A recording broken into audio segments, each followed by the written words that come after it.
La orbitopatía tiroidea es una inflamación en la órbita y de hecho es la causa más frecuente de inflamación orbitaria.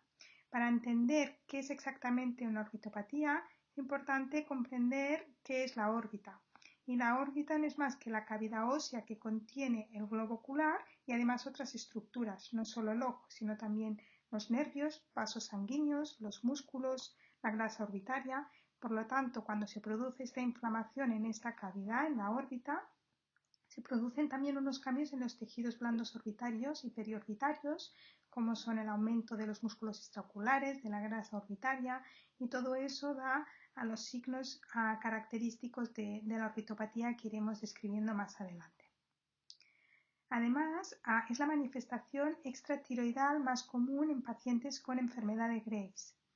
Aunque frecuentemente se asocia a hipertiroidismo, puede aparecer también en personas con hipotiroidismo e incluso sin historia de afectación tiroidea.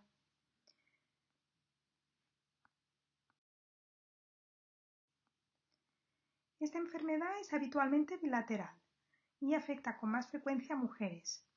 Existen dos picos de edad en función de si afecta a hombres o mujeres, y en hombres cabe destacar que la presentación puede ser más atípica e incluso más severa que en mujeres. La orbitopatía tiroidea se caracteriza por una afectación del tejido conectivo orbitario de la musculatura extraocular, por la inflamación que se produce en la órbita. Eso da como resultado los síntomas y los signos característicos. Es muy característica la afectación de la musculatura extraocular, especialmente del músculo recto inferior y del recto medio.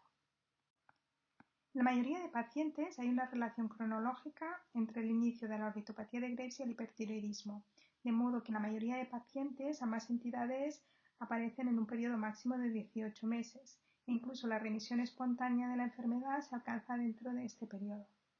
Pero como comentábamos, hay un tanto por ciento de pacientes que pueden no presentar alteración en la función tiroidea o incluso presentar hipotiroidismo. Otros factores a tener en cuenta son la etnia y el género. Las mujeres se afectan con mayor frecuencia con una proporción 2:1 o 4:1 según las series. Y el tabaquismo está directamente relacionado con la severidad de la enfermedad. Por lo tanto, a todos los pacientes con orbitopatía tiroidea se les recomienda dejar de fumar. La terapia con yodo radioactivo es un tratamiento que se realiza para la ablación del tiroides, pero en algunos casos puede activar la inflamación orbitaria, por lo que debe de aconsejarse el uso de algún tratamiento adyuvante como corticoides para minimizar este riesgo. La orbitopatía tiroidea se caracteriza por una primera fase en la que se produce la inflamación orbitaria, que es la fase activa, y en la que se manifiestan los signos y síntomas característicos que son de congestión orbitaria y de compresión de los tejidos orbitarios, y una segunda fase tras esta inflamación de secuelas en que ya no hay actividad inflamatoria y podemos observar los cambios que se han producido en la fase de actividad, pero que ya son secuelas de ese periodo de tiempo. En esta imagen podemos diferenciar una órbita normal de una orbitopatía de Graves. Como veis, lo que se produce en una orbitopatía de Graves es un aumento del contenido de la grasa orbitaria de la musculatura extraocular.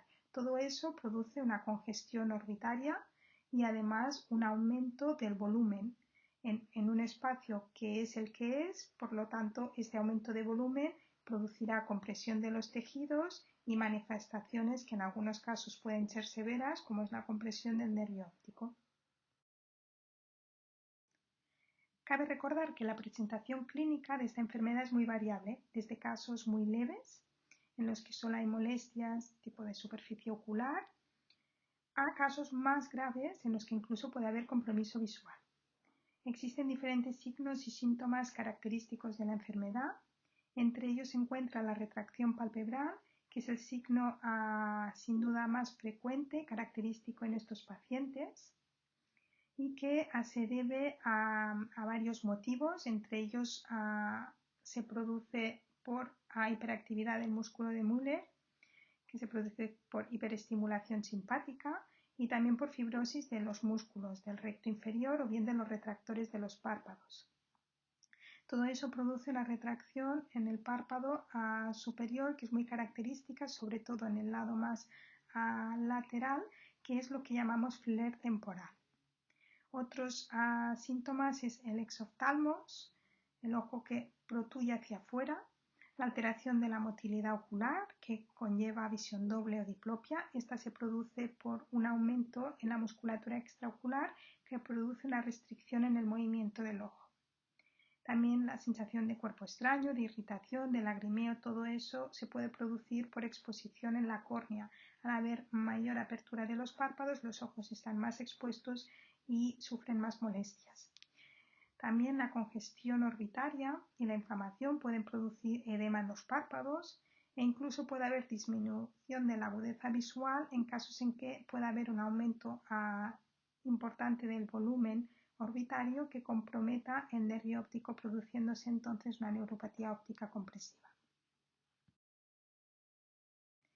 Estos son dos ejemplos de orbitopatía tiroidea. En la imagen de la izquierda vemos la retracción palpebral importante que presenta este paciente, tanto en párpados superiores como en párpados inferiores.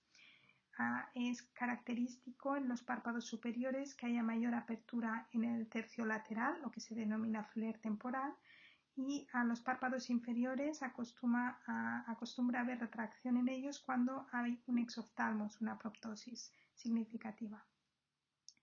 En la imagen de la derecha, esta paciente lo que presenta es quemosis y hiperemia de la conjuntiva, edema periocular a nivel de los párpados, probablemente también presenta edema en la carúncula y bien son signos muy característicos de inflamación orbitaria, en este caso por orbitopatía tiroidea. Y ya en la fase de secuelas, que se produce tras la fase activa, se pueden ver todos aquellos cambios que se producen tras la fase inflamatoria, que se deben al aumento del volumen, a la fibrosis, a la cicatrización que ha dejado lugar a la inflamación. Por ejemplo, en esta paciente tiene el ojo derecho con mayor exoftalmos que el ojo izquierdo, por lo que tiene una mayor retracción del párpado inferior, y seguramente se le podría proponer alguna cirugía para intentar rehabilitar estos cambios que seguramente le producen molestias. En cuanto a la fisiopatología, aunque en los últimos años ha habido avances y se ha ido investigando, sigue siendo desconocida. Se considera una afectación inflamatoria de tipos autoinmune en la que el sistema inmunitario sintetiza anticuerpos que estimulan la glándula tiroide y también la órbita. Por lo tanto, en esta enfermedad se produce una respuesta inmunológica en que la célula diana es el fibroblasto, que es activado a través de linfocitos. Algunos de estos fibroblastos se diferencian en adipocitos y ocasionando en este caso hiperplasia de la grasa orbitaria. Para ello intervienen anticuerpos y también otros factores moleculares, ligandos, receptores, citoquinas, otras poblaciones celulares y factores genéticos que iremos describiendo seguidamente. Y en este esquema os intento señalar algunas de las poblaciones celulares relacionadas para que os vayáis situando y podáis ir entendiendo lo que os iré explicando en las próximas diapositivas. Como os decía, el fibroblasto os puedo decir que es como la célula clave en la enfermedad, pero también participan otros grupos celulares, entre ellos el linfocito TCD4 positivo y el linfocito TCD8 positivo. Sobre todo está relacionado en fases iniciales el linfocito TCD4 positivo y luego también el linfocito B, pero en menor medida. También los macrófagos y todas esas células presentadoras de antígenos, mastocitos, participan en la enfermedad y probablemente hay otras que podríamos también incluir en este grupo. Y entre los factores moleculares, pues ya os imagináis que los anticuerpos obviamente juegan un papel clave. Estos tres son los que utilizamos en la clínica diariamente. Son tres anticuerpos que nos permiten conocer el grado de actividad o de severidad de la enfermedad.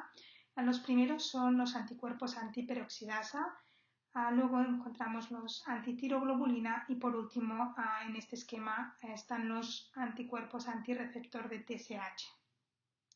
No os voy a ir leyendo la diapositiva porque ya esto lo podéis hacer vosotros, pero os iré explicando ahora en las próximas la participación de cada uno de ellos y sobre todo nos centraremos en el anticuerpo antirreceptor de TSH, que es el más importante y el que nos da mayor valor pronóstico a nosotros en la práctica clínica. Bien, pues vamos a centrarnos ahora en lo que es la órbita, en la oftalmopatía de Graves. Como veréis, hay varias células implicadas, también ligandos y receptores, como hemos ido comentando anteriormente, y nos centraremos en los mecanismos principales implicados, puesto que hay muchísimas moléculas descritas y cada vez se están actualizando más. El fibroblasto es la célula clave implicada, que esta proviene del fibrocito y tiene receptores para el linfocito T CD4. El linfocito T no se sabe bien el por qué, pero se encuentra activado en la enfermedad y se encarga de activar a su vez al fibroblasto y también a los linfocitos B. Los linfocitos B son los encargados de secretar inmunoglobulinas, las inmunoglobulinas estimulantes de tiroides, que actúan sobre el fibroblasto, produciendo una activación también del mismo, y de esta forma se genera una perpetuación de la inflamación. Por lo tanto, el fibroblasto está implicado tanto en el inicio de la inflamación como también en el reclutamiento de células y en perpetuar la inflamación. Y estas células, los miofibroblastos, son también los encargados de la secreción de hialurónico y glucosaminoglicanos, de forma que se produce edema, congestión orbitaria y un aumento del volumen de la musculatura extraocular, que es fundamental en esta enfermedad. Y lo malo que tienen es que estos miofibroblastos están enfermos, son patógenos y a la larga lo que generan es una fibrosis. Y los fibroblastos que desencadenan adipocitos en cambio generan un aumento del volumen de la grasa orbitaria y todo eso también perpetúa la inflamación. Todo eso caracteriza lo que es la enfermedad. Se produce un aumento del volumen del contenido de la órbita y por lo tanto, como es un espacio estanco, todo eso desencadena los síntomas y los signos característicos de esta enfermedad, mediante este aumento del volumen de la grasa y de la musculatura extraocular. Y bien, vamos a hablar ahora sobre los anticuerpos. Estas diapositivas también son a modo de lectura, pero bueno, recordar que los anticuerpos más conocidos son los anticuerpos antirreceptor de TSH. Están directamente relacionados con el inicio de esta enfermedad, de la orbitopatía tiroidea. En pacientes con hipertiroidismo se produce una activación de los receptores de TSH por estos anticuerpos, de forma que los tirocitos del tiroides secretan estas hormonas de forma excesiva, produciendo lo que es el hipertiroidismo. Estos anticuerpos no se sabe bien por qué se producen, pero sí que sabemos bien que están directamente relacionados tanto con la severidad de la enfermedad y con el pronóstico. Los pacientes con enfermedad más severa tienen niveles de anticuerpos más elevados y también el pronóstico está determinado por estos anticuerpos. Habitualmente no debería de haber receptor de TSH en la órbita. En cambio, encontramos receptor de TSH a nivel de la órbita y de la misma forma pues, que estos anticuerpos actúan sobre el tiroides, pues pueden actuar también sobre la órbita. Porque cuando se trata a estos pacientes con hipertiroidismo con yodo radioactivo, que es la I-131, se produce un aumento de los mismos, pues porque el yodo radioactivo a lo que hace es una ablación del tiroides, como ya comentamos, que lo que hace es una destrucción de las células de los tirocitos y por lo tanto se desprenden todos los receptores y a su vez los anticuerpos, y todo ello puede también actuar sobre la órbita, puesto que ha aumentado en el torrente sanguíneo, y eso contribuirá a que empeore o que se agrave una orbitopatía tiroidea subyacente. A los anticuerpos se conoce que disminuyen tanto con los fármacos antitiroideos y con la cirugía, con la tiroidectomía, que elimina el tiroides, y habitualmente, por lo tanto, están la mayoría de las veces presentes en estos pacientes, aunque como ya dijimos, hay pacientes pues, que no presentan hipertiroidismo, pero son una minoría, ¿no? Y puede ser que no los encontramos, ¿vale? Que son aquellos en que son eutiroideos, pero es una minoría. Tienen un papel muy similar a lo que es el factor de crecimiento insulínico, la IGF-1, y ambos se encuentran en los tirocitos y en los fibroblastos orbitarios. Aquí quedan reflejados los anticuerpos antirreceptor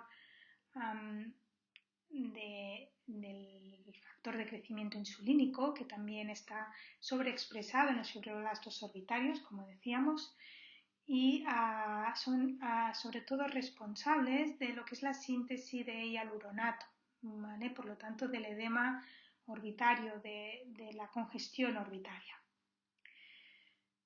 Estos actualmente se sabe que juegan un papel importante, también por ello se han hecho ensayos clínicos, y algunos de los fármacos que utilizamos actualmente actúan sobre estos receptores, como es el teprotumumab, ¿vale? Por lo tanto, actualmente son algunas de las dianas terapéuticas más importantes.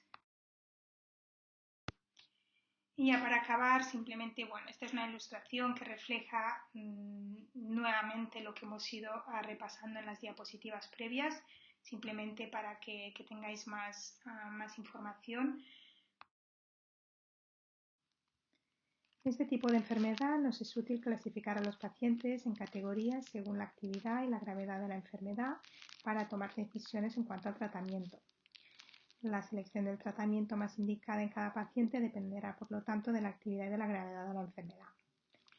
En cuanto a la actividad, existe una escala clínica, que es la Clinical Activity Score, que nos permite, por lo tanto,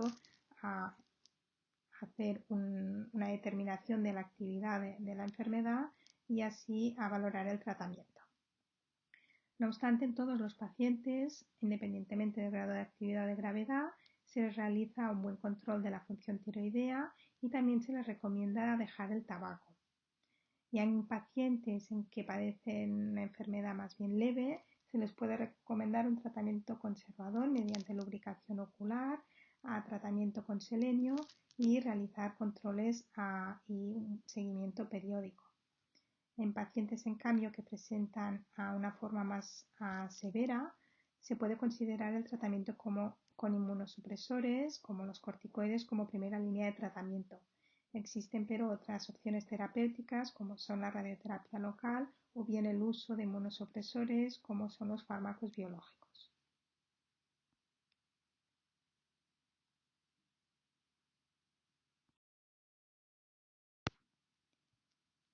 Como os comentaba, esta es la escala que nos permite evaluar la actividad de la orbitopatía tiroidea, el CAS, que en una primera visita se recogen diferentes signos y síntomas del paciente, y en cada visita de seguimiento se va revalorando el CAS, y en función de la evolución y la progresión de la enfermedad se puede determinar si precisa un tratamiento u otro. Y si el paciente ya está en fase inactiva, sin inflamación, en función de la clínica del paciente, podría ser necesaria la cirugía con el objetivo de rehabilitar las secuelas propias de la enfermedad. La rehabilitación quirúrgica incluye todos aquellos procedimientos orientados a ofrecer al paciente un equilibrio similar al que presentaba antes de la orbitopatía tiroidea. La cirugía, pero, se puede realizar solo en aquellos pacientes que presentan enfermedad inactiva durante un periodo de al menos 6 meses, y el momento y el orden de la cirugía se ha de planificar y se ha de realizar según indicación. Lo primero a realizarse, si estuviera indicado, sería la descompresión orbitaria, que lo que nos permite es dar mayor espacio al contenido de la órbita. La cirugía de estrabismo en caso de diplopia y de estrabismo secundario a la fibrosis y al aumento del volumen de la musculatura que produce una restricción del movimiento del ojo. Y por último, la cirugía palpebral.